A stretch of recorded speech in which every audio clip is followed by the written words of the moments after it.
A black belt champion kicked a royal guard directly in the face, sending his bearskin cap flying. But when the ceremonial statue suddenly moved, the martial artist's tournament training couldn't save him from what came next. The crowd watched in stunned silence as years of arrogance met military reality. Before we continue, let us know in the comments where you're watching from. Also, be sure to check out our second channel, Guard Patrol, linked in the pinned comments. We upload daily on both channels, so subscribe to both and never miss a powerful story. The dawn light cast long shadows across Buckingham Palace as tourists began to gather, cameras ready to capture the iconic changing of the guard. Among them stood Ryan Chen, his designer tracksuit and confident swagger setting him apart from the crowd. At 32, Ryan had built a reputation as one of America's most decorated martial arts champions, with 3 international titles and a chain of elite dojos across California. His Instagram bio said it all: undefeated, untouchable, unstoppable. "This is what they call security?" Ryan scoffed, eyeing the motionless royal guard standing at attention. He adjusted his custom Rolex, a gift from his latest sponsor. "In my world, a fighter who stands still is just asking to get knocked down." The 4 men surrounding Ryan, his training partners and devoted followers, nodded in agreement, their matching team jackets identifying them as members of Chen's elite combat system. They formed a protective semicircle around their leader, an instinctive formation developed through years of tournament competition. "Remember Tokyo last year?" one of them said, grinning. "That Swedish champion who said he was unbeatable didn't last 40 seconds in the ring with you." Ryan's eyes narrowed as he studied guard William Harrington, whose scarlet tunic and bearskin cap stood in stark contrast to the modern glass and steel of Ryan's fighting cage.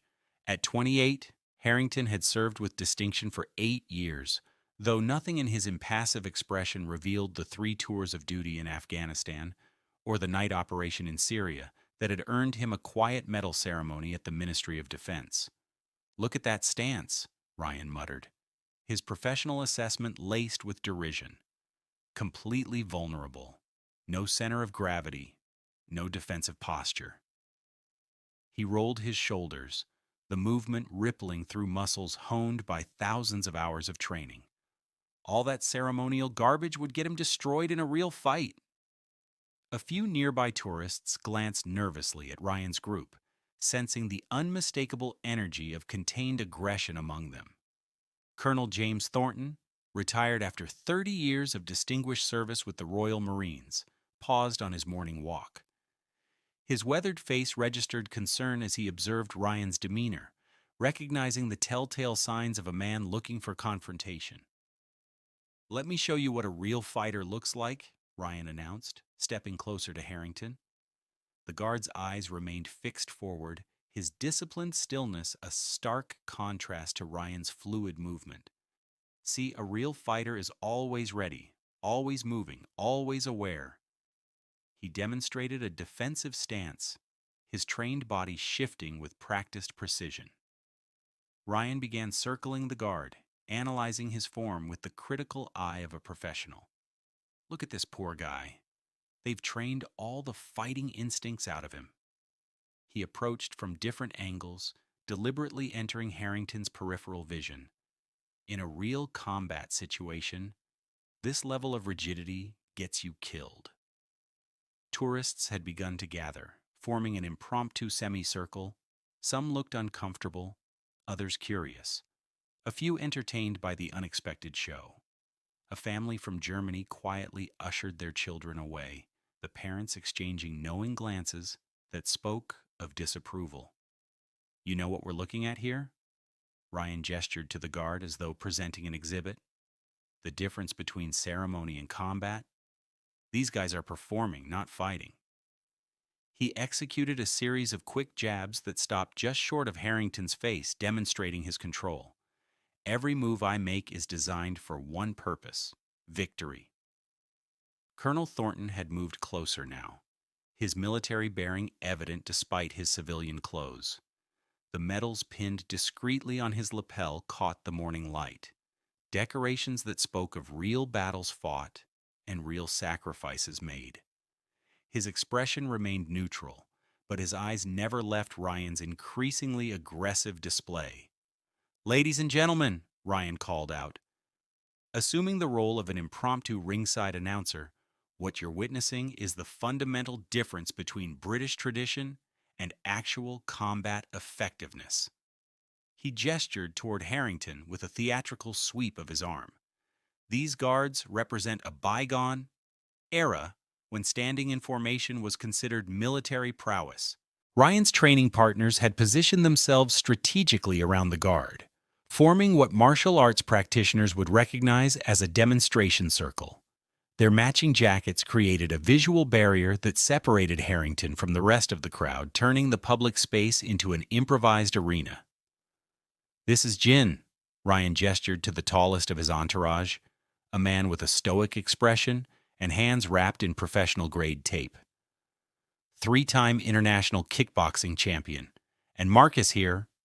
He nodded toward a compact, muscular man with a fighter's cauliflower ear. "Former welterweight MMA title holder.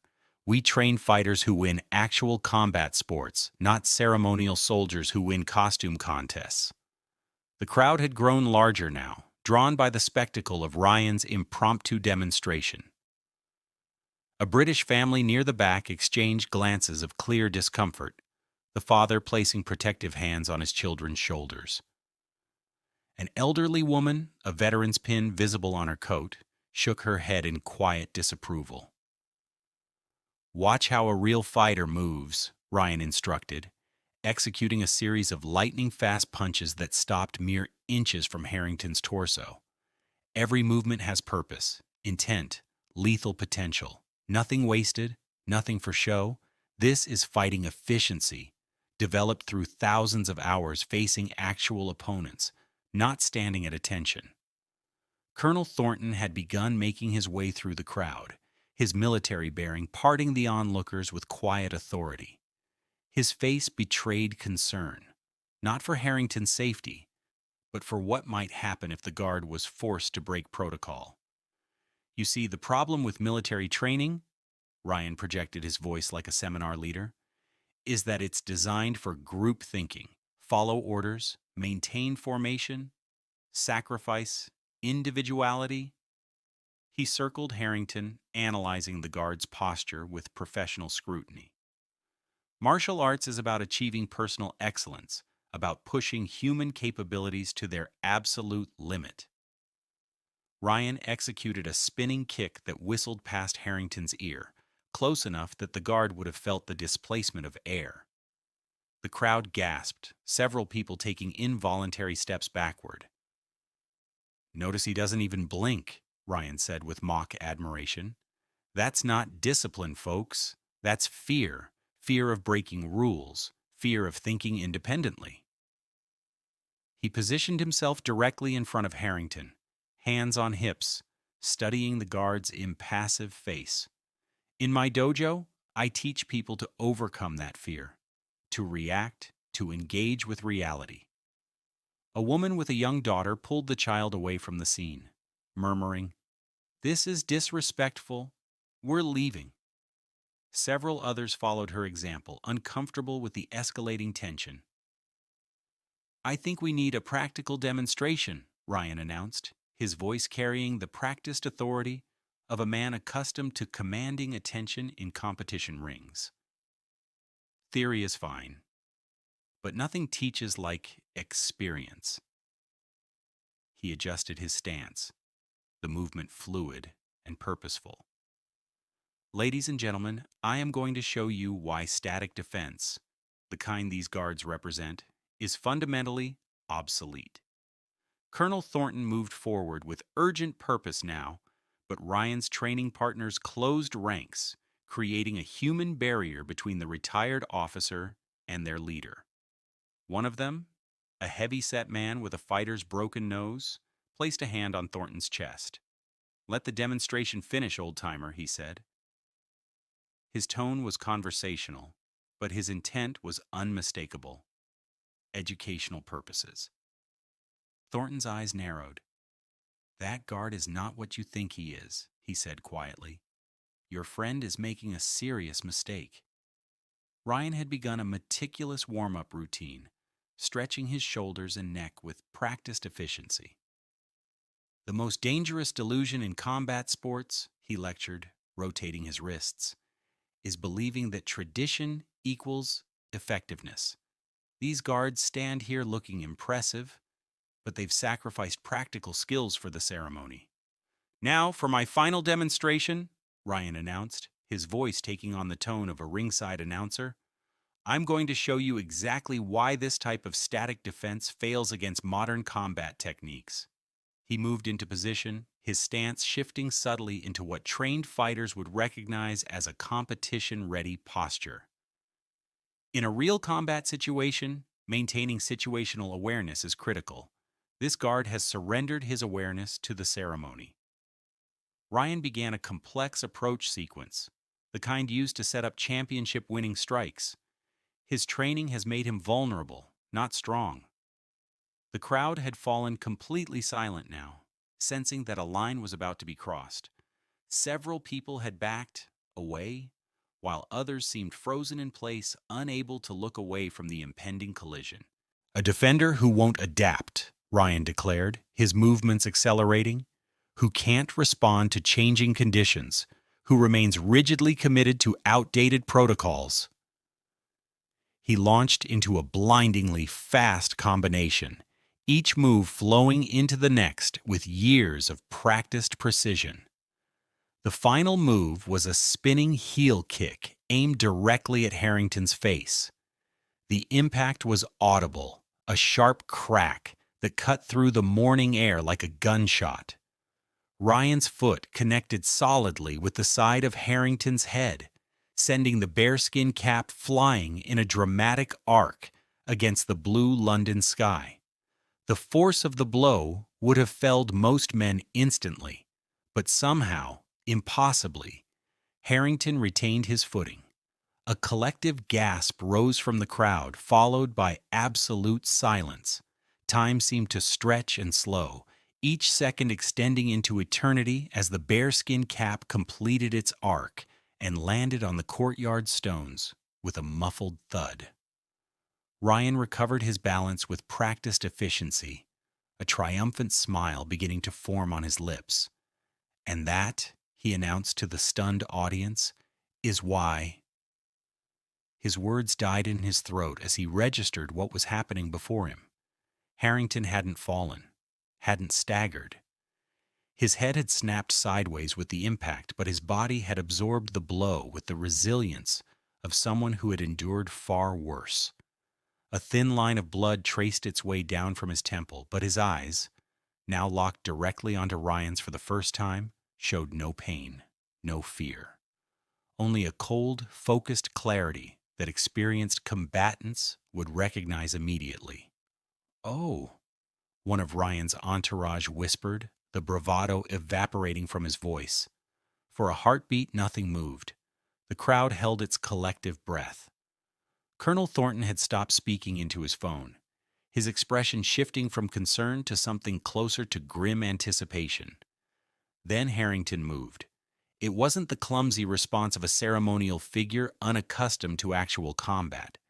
It was the precise, economical motion of a predator who had stalked targets through mountain passes and urban conflict zones. His ceremonial rifle clattered to the stones as Harrington closed the distance between himself and Ryan with a speed that belied his formal attire. Ryan, to his credit, recognized the danger instantly and shifted into a defensive stance. "Now we're talking," he said, but the confidence in his voice had hollowed. "Let's see what they actually teach you soldiers." The guard's first strike interrupted Ryan's taunt with brutal efficiency. It wasn't showy or dramatic, just a textbook-perfect combat move, delivered with the force of someone who had applied such techniques in life-or-death situations. Ryan blocked instinctively, his trained reflexes responding before his brain could process what was happening, but the impact still sent him staggering backward. The guard didn't speak, didn't posture, didn't play to the crowd. He moved with the focused intensity of someone executing a mission parameter rather than performing for spectators. His expression remained professionally neutral, even as he systematically dismantled the martial artist's defenses with clinical precision. Ryan attempted a counterattack, launching a kick that had won him tournaments across 3 continents. Harrington caught the leg in midair and, with one decisive motion, took the champion to the ground. The impact knocked the wind from Ryan's lungs, his eyes widening with the sudden, humbling recognition that he was drastically outmatched. Guard Harrington maintained his position, one knee precisely placed on Ryan's sternum, enough pressure to immobilize, but not injure. The martial artist's surprise had given way to a competitor's instinct to counter, but each attempt to regain advantage was met with subtle adjustments that rendered his extensive training ineffective. "Stay down," Harrington spoke for the first time, his voice carrying the quiet authority of command, rather than the anger of someone who'd been assaulted. "This ends now." Colonel Thornton stepped forward. Ryan's entourage no longer attempted to block his approach. "I believe," he addressed the martial artist with military precision, "you've just received a practical education in the difference between performing combat and experiencing it." Ryan struggled ineffectively against Harrington's hold. "What the hell, you can't—" "Guard Harrington can do considerably more than he's currently demonstrating." Thornton cut him off, his tone conversational, yet edged with steel. Before his assignment to the Queen's Guard, he served with the Special Reconnaissance Regiment, 4 combat deployments, 2 distinguished service commendations. He paused, allowing the information to sink in. "The ceremonial duties you've been mocking require the highest levels of discipline, from soldiers who've already proven themselves in actual combat." The crowd had reformed at a safer distance, their expressions a mixture of shock and dawning understanding. Palace security personnel were approaching rapidly across the courtyard, their radios crackling with urgent communications. "Star!" one of Ryan's training partners muttered again. His previous bravado completely evaporated. "Those guys are not to be trifled with." Thornton finished for him. "Quite right." Harrington maintained his position, his breathing controlled, and even despite the exertion of the brief confrontation. The thin line of blood from Ryan's kick had traced a path down his cheek, but his expression remained professionally detached, the same focus he'd maintained during night operations in environments far more dangerous than this palace courtyard. "Every guard standing ceremonial duty," Thornton continued, now addressing not just Ryan but the gathered tourists, "is an active duty soldier with extensive combat training and, in many cases, battlefield experience. The discipline you mistook for weakness, Mr. Chen, is the same discipline that keeps them effective in situations where your tournament training would prove fatally inadequate." Ryan had stopped struggling. A new awareness was dawning in his eyes. He moved like, "I didn't expect that." "Number you wouldn't have," Thornton nodded.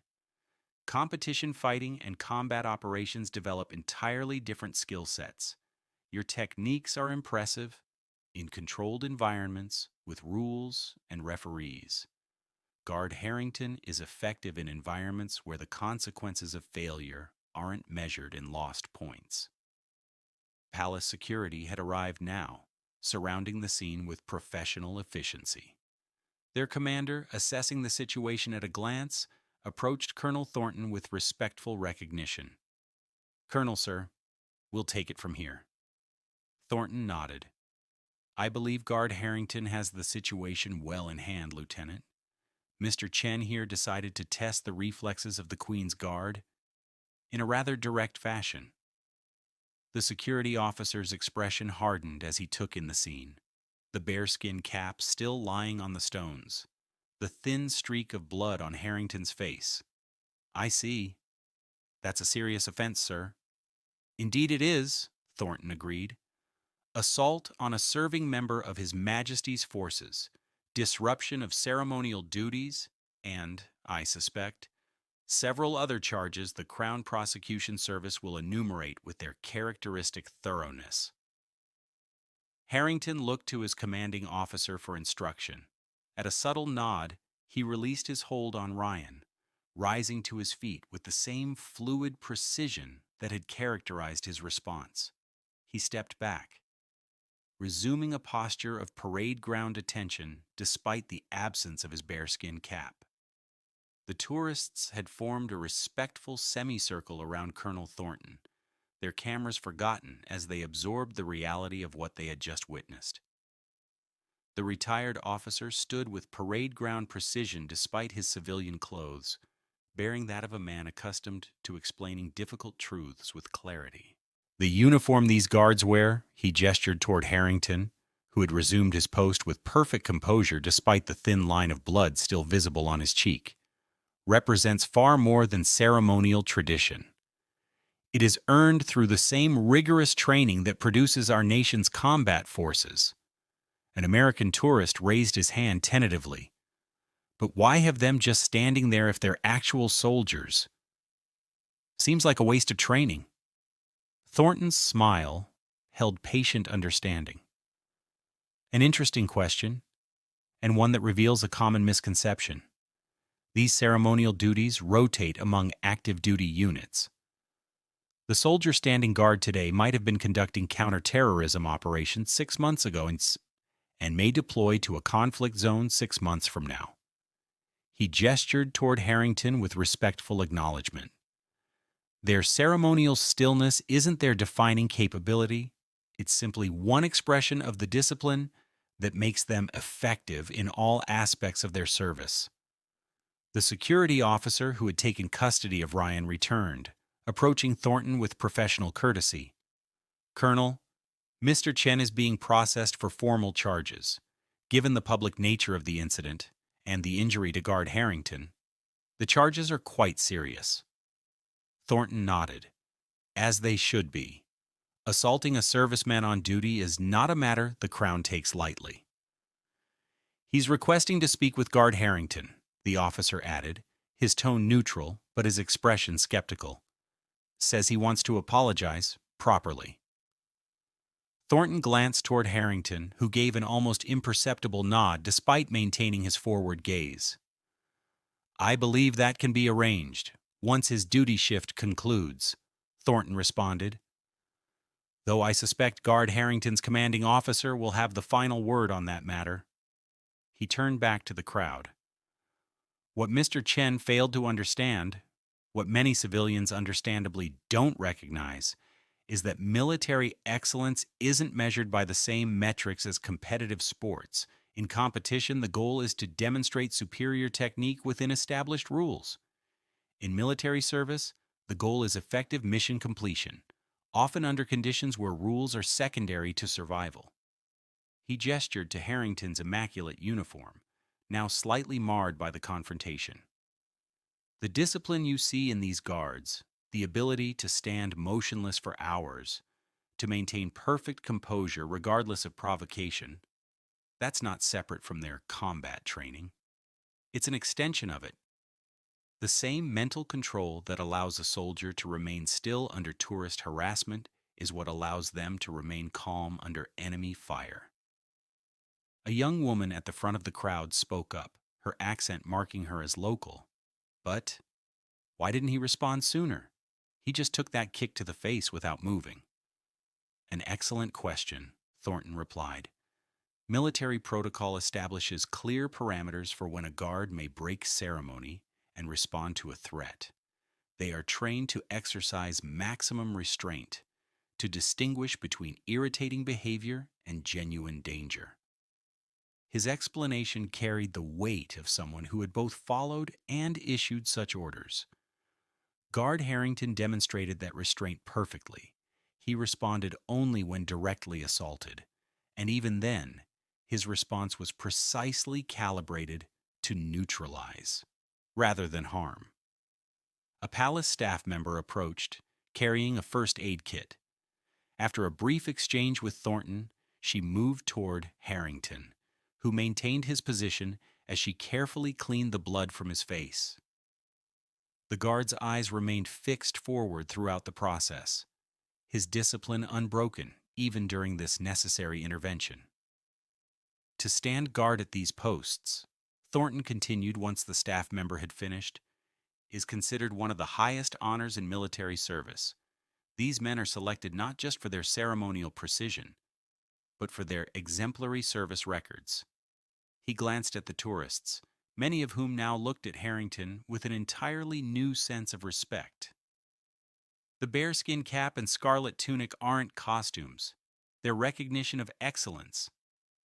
He smiled slightly, a rare break in his formal demeanor. If Mr. Chen had bothered to do his research before his demonstration, he might have discovered that many of these guards have combat decorations that would fill a display case far more impressive than any tournament trophy cabinet. As the afternoon shadows lengthened across Buckingham Palace's courtyard, Guard William Harrington emerged from the guard quarters in his standard combat uniform rather than ceremonial dress. The military physician had thoroughly examined the impact site, noting with professional approval Harrington's instinctive reaction that had turned what could have been a jaw-breaking blow into a glancing impact. "You rolled with it perfectly," the doctor had commented while applying antiseptic to the cut. "Textbook defensive reaction." Harrington had merely nodded. The instinct to minimize impact damage had been drilled into him during countless hours of close-quarters combat training that emphasized survival over spectacle, efficiency over showmanship. The medical assessment had confirmed what he already knew. No significant injury from Ryan's kick, just superficial bruising that would fade within days. He'd endured far worse in training exercises, let alone combat deployments in regions whose names rarely appeared in news reports. Inside the security office, Ryan Chen sat alone. His designer tracksuit was now rumpled, his championship confidence deflated by the reality of criminal charges, and the humbling experience of being so thoroughly outmatched. When Harrington entered, Ryan stood immediately, his body language communicating a respect entirely absent from their earlier encounter. "Guard Harrington," the security officer nodded. "Mr. Chen has been formally charged, but he requested this conversation before processing continues." Harrington's nod was professional, neither friendly nor hostile. "Understood.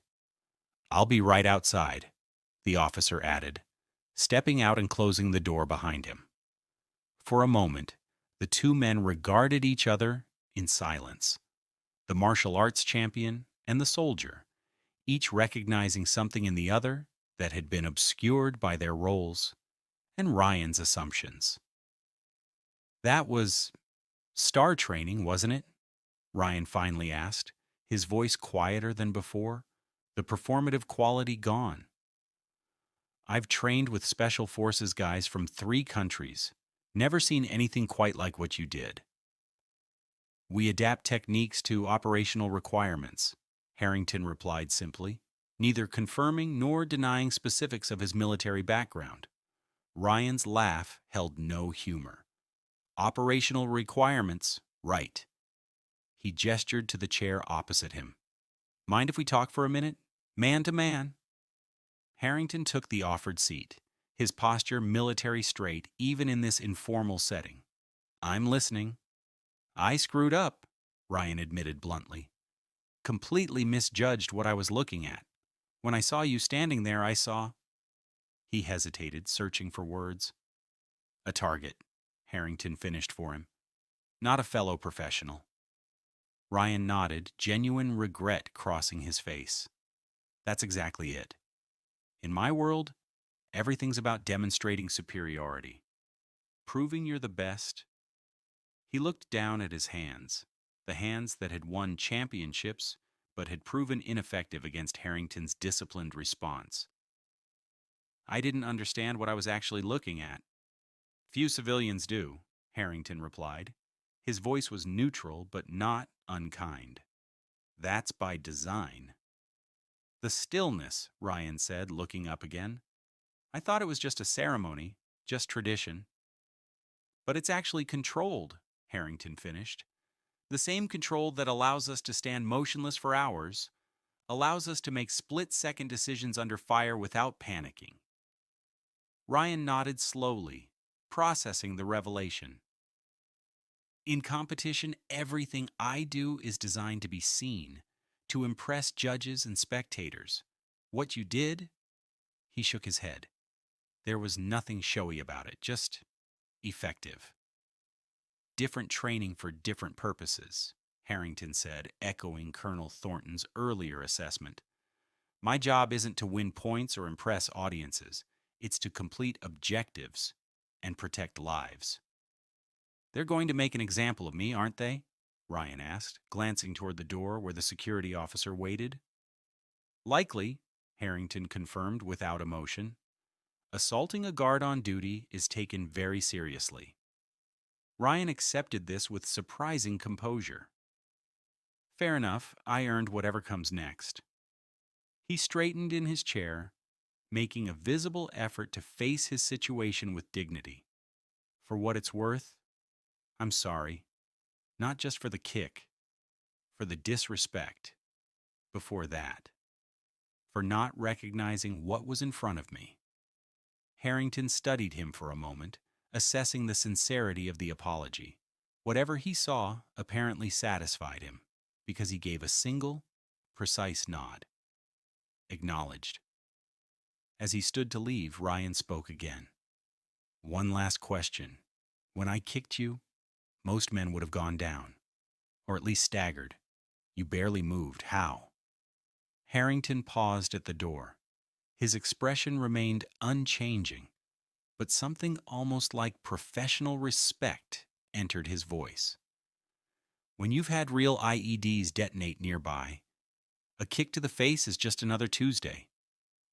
He left without waiting for a response, returning to his unit and his duties with the same disciplined precision that had characterized his entire response to the incident.